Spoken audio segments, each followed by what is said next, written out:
Hey everyone, and welcome to today's deep dive. We're going to be jumping headfirst into DeFi lending. You know that thing where your crypto works for you instead of just sitting in a digital wallet? You've probably heard about the potential there, right? This whole open financial system, accessible to anyone, anywhere. But it's also a bit like the Wild West out there.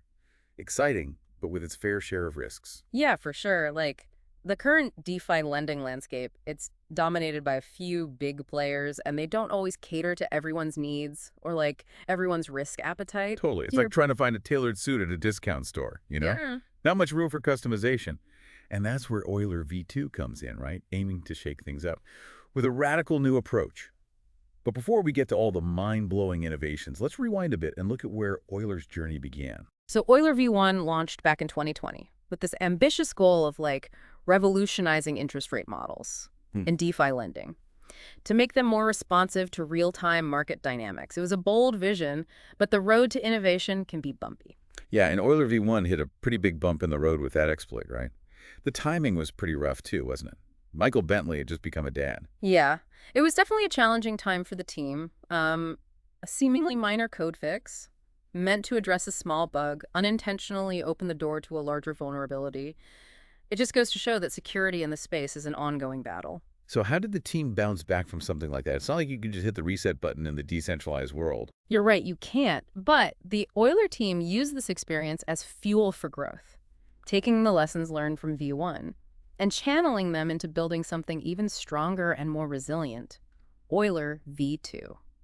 Okay, so this is where things get really interesting. You mentioned earlier that existing DeFi lending platforms can be kind of monolithic. Can you elaborate on that a bit? Sure. Imagine a giant bank vault. It's kind of like a monolithic lending platform. It might be generally secure and efficient, but it lacks flexibility. Everything is lumped together, Right. which can limit your options and even expose the entire system to risk if something goes wrong in one area. Okay, I'm getting the picture. So what's the alternative? Smashing that giant vault into a million pieces? Yeah. I imagine that comes with its own set of problems. You're catching on quickly. Fragmenting liquidity into countless isolated pools isn't ideal either. It creates complexity and makes the system as a whole less efficient. So Euler V2 is aiming for that Goldilocks zone, right? Not too big, not too small. Precisely. Think of Euler V2 as a giant Lego set for DeFi lending. Instead of that monolithic vault, you now have individual building blocks called vaults. Each vault can be customized to serve a specific purpose and cater to a specific risk appetite. I love the Lego analogy. So instead of one size fits all, Euler V2 is like build your own DeFi lending platform. Tell me more about these vaults. Absolutely. And the beauty of these vaults is that anyone can create one. That's right, it's permissionless. This opens up a whole world of possibilities for innovation and customization. Okay, this is where I need a little more hand-holding. What exactly are these different vault types, and how do they cater to different risk appetites? Paint me a picture. All right, let's break it down. Imagine 4 different types of safes, each with its own level of security and access. First, you have the escrow collateral vault. This is like that digital Fort Knox we talked about. It's the most secure option, perfect for locking up your crypto assets as collateral. So with escrow collateral, I'm essentially saying, I need this crypto to stay put. I'm prioritizing safety over high returns. Exactly.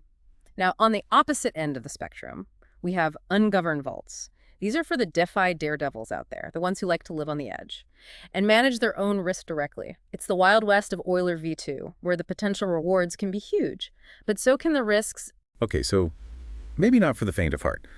What about those of us who want to dip our toes into DeFi lending without taking on too much risk? What's the middle ground? That's where governed vaults come in. Think of these vaults like having a financial advisor for your crypto lending. They function similarly to platforms like Arav, with active governance overseeing risk management. Ah, so a bit more structure and guidance, but still decentralized. I like it. And what about that last type of vault, the yield aggregator? That one sounds intriguing. Think of yield aggregator vaults as expertly managed funds Oh. within the Euler V2 ecosystem. They pool assets from multiple users and then strategically allocate them to various vaults, aiming for the best possible risk-adjusted returns. So it's not just about chasing the highest yields, but managing risk intelligently, right? It's like a robo-advisor, but for DeFi. This is already blowing my mind, and we're just scratching the surface. But before we get too far ahead of ourselves, let's talk about how Euler V2 fits into the broader DeFi landscape. There are other lending platforms out there, right? How do they all connect? That's a great question, and it leads us to one of the most exciting aspects of Euler V2, interoperability. You see, Euler V2 isn't about competing with existing platforms like Aave or Silo. It's about collaborating and connecting with them. Interoperability. That sounds like a mouthful. Break it down for me. Imagine being able to seamlessly move your assets and strategies between different DeFi platforms, like switching between apps on your phone. That's the power of interoperability. Okay, now that is seriously cool. So, we're talking about a future where a lending market built on Euler V2 could interact with, Hmm. say, a lending market built on a VM, all Yeah. within the same ecosystem. Precisely. And it's not just about connecting existing platforms. This interoperability opens up a whole new world of possibilities for innovation in DeFi. Okay, now you're just teasing us. Give us a glimpse into the future. What kind of wild DeFi creations could be built on top of Euler V2? Don't hold back. Well, I can't give away any confidential secrets or anything, but the team has hinted at some game-changing applications. Imagine enhanced security measures, specifically designed to appeal to those big institutions. We're still a bit wary of DeFi, right? We could see a system that blends the best of both worlds, decentralization and rock-solid security. Wow, that would be huge. Bringing institutional money into DeFi. Now we're talking. What else is brewing in the Euler labs? There's also been buzz about integrating traditional finance assets into the Euler V2 ecosystem. Think like real-world assets, tokenized securities. It's like bridging the gap between the old and the new financial worlds. The possibilities are mind-boggling. Okay, my head is spinning. This is way beyond anything I've ever seen in traditional finance. Yeah. But let's talk about the elephant in the room, the Euler token, OER. Where does it fit into this grand vision?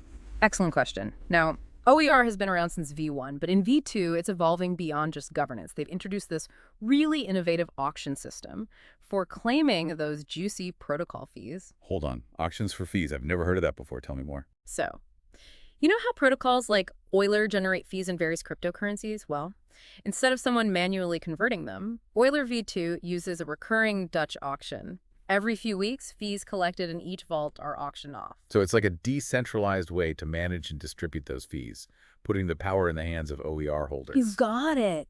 And here's the exciting part. To participate in these auctions and claim those fees, you need OER tokens. This creates real tangible demand for OER within the ecosystem.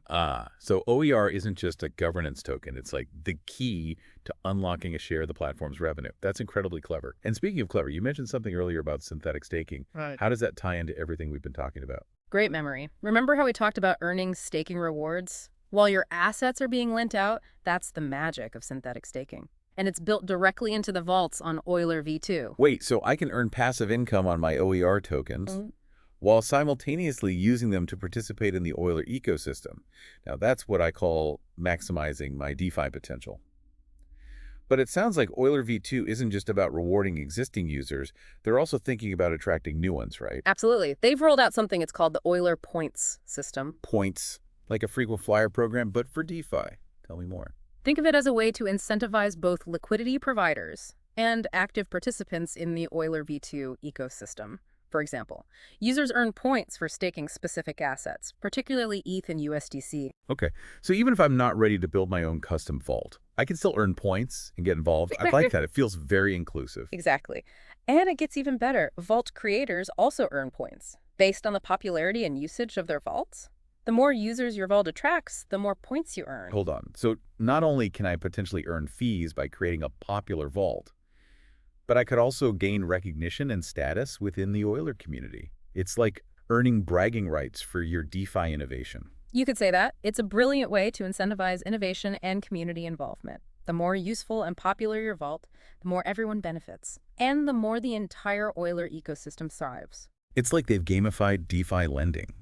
And I have to say, I'm impressed. But with all this talk about cutting-edge technology and exciting new possibilities, it's important to remember that DeFi is still a young and evolving space, right? Absolutely. While Euler V2 is built on a solid foundation of experience and learning, the DeFi landscape is constantly shifting. New challenges and opportunities will inevitably arise. So where do we go from here? What's next for Euler V2? And what should our listeners be watching for? Well, the first step is to dive in and explore.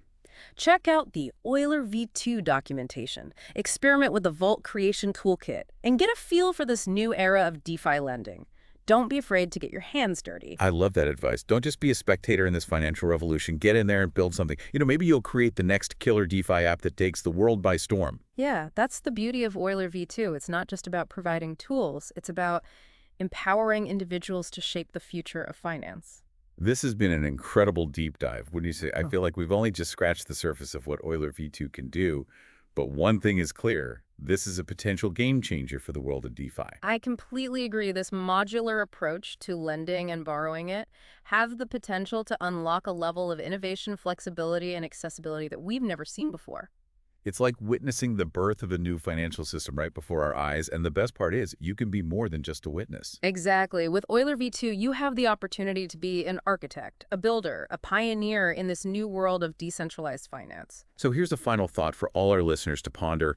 What if this is just the beginning? What if Euler V2 is the spark that ignites a waves of interconnected protocols, weaving together a new financial tapestry that is more open, efficient, and empowering than anything we can imagine today? It's an exciting thought, isn't it? A future where access to financial tools and opportunities is no longer limited by geography, income, or traditional gatekeepers. That's the promise of DeFi. And with innovations like Euler V2, that promise is getting closer to reality every single day. So to our listeners, we say this. Don't just watch from the sidelines. Dive into the world of Euler V2, explore its possibilities, and see what you can create. Your journey into the future of finance starts now. See you there. This has been The Deep Dive, and we'll catch you next time.